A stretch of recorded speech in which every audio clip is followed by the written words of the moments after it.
Kita masih di Malaysia untuk bicarakan aspek yang penting, aspek kesihatan dan merujuk pada mata, dan dilaporkan hampir 84 juta populasi dunia buta akibat glaukoma, yang merupakan kita hari ini akan berkongsi cara terbaik mengesan penyakit yang menjejaskan deria penglihatan, di mana dimaklumkan tadi jutaan yang telah pun mengalami kebutaan. Di samping ada lagi akan meningkat sehingga 11.8 juta menjelang 2020. Dan kita akan bersama dengan Dr. Amir Samsudin, Perunding Glaukoma, Jabatan Oftalmologi, Pusat Perubatan Universiti Malaya. Terima kasih Dr. bersama kita hari ini. Jadi mungkin sepada asas perbincangan kita hari ini merujuk kepada cara terbaik mengesan penyakit ini. Tetapi mungkin dapat Dr. berikan dulu apakah glaukoma yang sebenarnya. Ya. Okey. So glaukoma ni adalah sekumpulan penyakit yang melibatkan kerosakan kepada saraf mata lah, yang kita panggil saraf optik. Jadi saraf ni dia menyambungkan biji mata kita kepada bahagian otak. Jadi dalam kebanyakan kes ni, ya, masalah yang menyebabkan kebutaan ni ialah penglihatan pandangan sisi atau pandangan periferal lah. And dia berlaku secara beransur-ansur, secara perlahan-lahan. Ya. Jadi itu kebanyakan sakit mungkin tidak menyedarinya pada peringkat awal. Ya, jadi kombinasi faktor penyebab glaukoma ini mungkin ada pengaruh genetik ataupun memang ada perendahan yang melampau kepada cahaya, ataupun apa faktornya? Okey. Kesan genetik tu memang ada. Jadi dalam sesetengah jenis glaukoma ni memang kita lihat jika dalam keluarga tu ada kemungkinan besar mungkin anak-anak ya boleh mendapat glaukoma jugalah. Tapi lebih pada itu, ya, masalah atau risiko-risiko lain yang ada adalah seperti tekanan mata, tekanan intraocular dalam mata yang tinggi. Ya. Faktornya apa sebab kalau tekanan mata? Jadi dalam biji mata kita ni ada tekanan mata lah, kira macam ibarat belon ke apa. Okay. Jadi ada pengeluaran cecair yang berterusan dalam biji mata kita. Jadi kalau macam pipe tu kita tak tutup, kita sambung belon dekat pipe, kita tak tutup air tu, lama-lama tekanan dalam mata, tekanan dalam belon tu akan bertambah. Jadi tidak seimbang cecair mata, atau bukan sangat tidak seimbang, tapi dia akan tekanan ni akan pergi ke saraf optik ni lah. Kira dia macam menekan kepada saraf optik ni. Jadi yang melibatkan kerosakan pada saraf optik. Ada mungkin ada kaitan dengan katarak dan sebagainya? Tak, itu lain sebenarnya. Katarak ni okey, kalau kita nak ibaratkan mata ni sebagai kamera, ya. Katarak ni adalah masalah pada bahagian lensa. Jadi dalam mata kita sendiri pun ada lensa dalam mata. Jadi lensa ni dari keadaan semula jadinya yang duduk sinar, dia menjadi duduk cahaya. Jadi itu sebab pandangan jadi kabur. Tapi kalau macam glaukoma ni pula, ibarat mungkin masalah dia dekat bahagian belakang sikit, dekat bahagian filem ataupun connection pada apa. Jadi dia berlainan sikit. Disebabkan dia punya impak tu begitu menakutkan, itu buta. Betul. Dan juga dikatakan bahawa sebagai pencuri penglihatan yang seharusnya yang orang bimbang tu tak ada mungkin simptom awal. Jadi apa cara terbaik untuk mengesannya? Jadi apa yang kita sarankan kepada pesakit, bukan setakat pesakit saja. Jadi kepada semua orang awam yang terutamanya yang mempunyai risiko-risiko. Jadi termasuk kalau ada dalam keluarga terdekat macam mak bapak, ya, adik-beradik yang mengalami masalah glaukoma, ya, terdedah pada risiko yang lebih tinggi lah untuk mendapat glaukoma. Jadi iaitu rasa kalau umur lebih pada 40 tahun, ya, kalau ada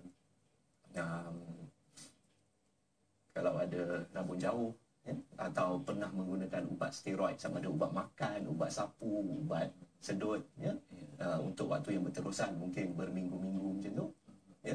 Jadi terdedah kepada penyakit glaukoma. Jadi kita minta nombor satu, kita nak bagi pendidikan sikit pada orang awam ni. Jadi untuk minta mereka kalau boleh untuk mendapatkan pemeriksaan dengan doktor mata. Jadi mungkin yang berkala lah. Jadi mungkin tiap-tiap gantung pada umur, tiap-tiap setahun, tidak 2 tahun ke 3 tahun gitu. Baik, tadi ada dipaparkan satu slide tadi tentang peringkat-peringkat glaukoma ini. Tadi saya lihat ada mungkin ada juga yang peringkat awal, kemudian dia nampak macam ada advance ya. Mungkin dapat doktor perincikan peringkat-peringkat yang akan dialami oleh mereka yang berpenyakit glaukoma ini. Okey. So, kalau kita lihat dari segi simptom ya atau gejala-gejala glaukoma. Pada mulanya memang kebanyakan pesakit tidak sedar ada masalah ini kerana dia akan melibatkan pandangan sisi dulu yang tak penting sangat pada kita.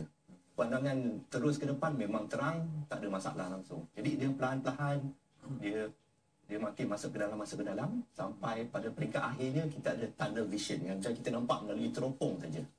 So itulah sebab yang dari mula sampai akhir. Ya, kalau saya merujuk pada paparan ni apa yang dapat doktor permudahkan. Okey, ini pula yang macam saya cakap, glaukoma adalah sekumpulan penyakit ya. Jadi kita boleh bahagikan glaukoma pula kepada sudut terbuka atau sudut tertutup lah.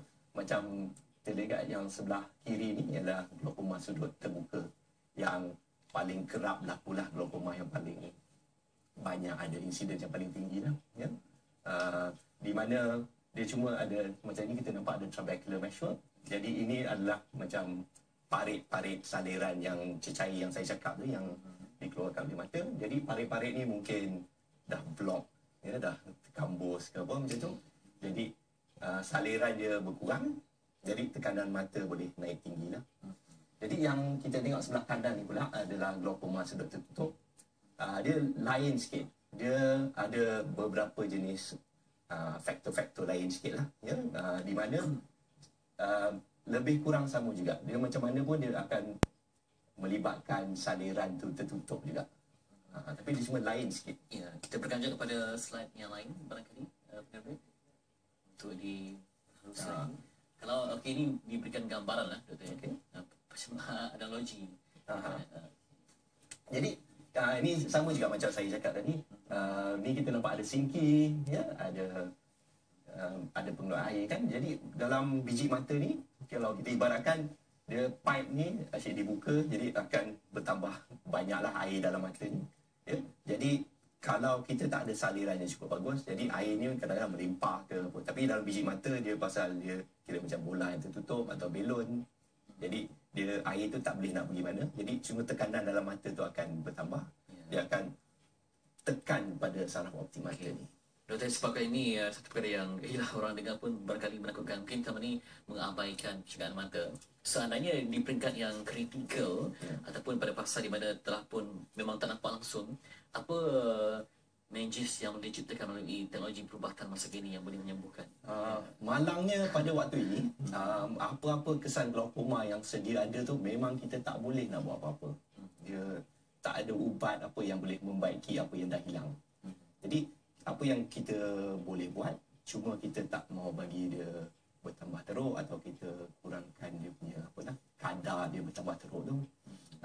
Tapi jadi macam mana kita buat pun, kita pada waktu ini kita cuma boleh kurangkan tekanan dalam mata, yang tekanan intraokular yang saya sebutkan tadi. Jadi kita mula mungkin dengan ubat-ubat titis mata ataupun kaedah laser ya. Kalau bertambah teruk mungkin kita tambah ubat, ataupun kita ada kemungkinan kita akan buat pembedahan mata lah untuk apa. Tapi macam mana pun, sekali dah ada yang kerosakan pada saraf optik tu, memang kita tak boleh buat apa-apa dah. Itu memang ya satu penjelasan yang sebenarnya menakutkan tu Memang ni masalah yang serius. Ya, maksudnya dia hanya ada ruang untuk mengurangkan saja dan juga tidak ada mengurangkan untuk kadar kerosakan. Gitu dia. Jadi sedikit pesanan doktor kepada penonton untuk menjaga kesihatan mata dan juga sebagainya. Seandainya sudah pun disyaki ada glaukoma, apa nasihat terbaik doktor berikan? Kalau boleh saya nak menitik beratkan pemeriksaan mata yang berkala ya. Untuk orang awam lah ya. Tak kisah walaupun tak ada risiko ke, kalau mungkin umur 40-an ya, mungkin pergi cek mata sejak 2-3 tahun ya. Kalau dah makin meningkat mungkin kalau dah lebih 60 tahun, mungkin tiap-tiap setahun tu kena cek mata lah. Bukan setakat untuk glaukoma saja, cataract ya, masalah degenerasi makula, kalau ada kencing manis ke apa pun ada masalah mata jugalah. Itu dia. Semoga kita dapat menambahkan lagi kualiti kehidupan dan juga kesihatan. Terima kasih Dr. Amir Samsudin sebagai Perunding Glaukoma Jabatan Oftalmologi Pusat Perubatan Universiti Melayu berkongsi tentang glaukoma ini. Semoga ini memberi satu manfaat yang besar kita di pagi ini. Nanti bersama dengan Dr. Hasib Pilih berkongsi tentang undang-undang dan juga hak anda.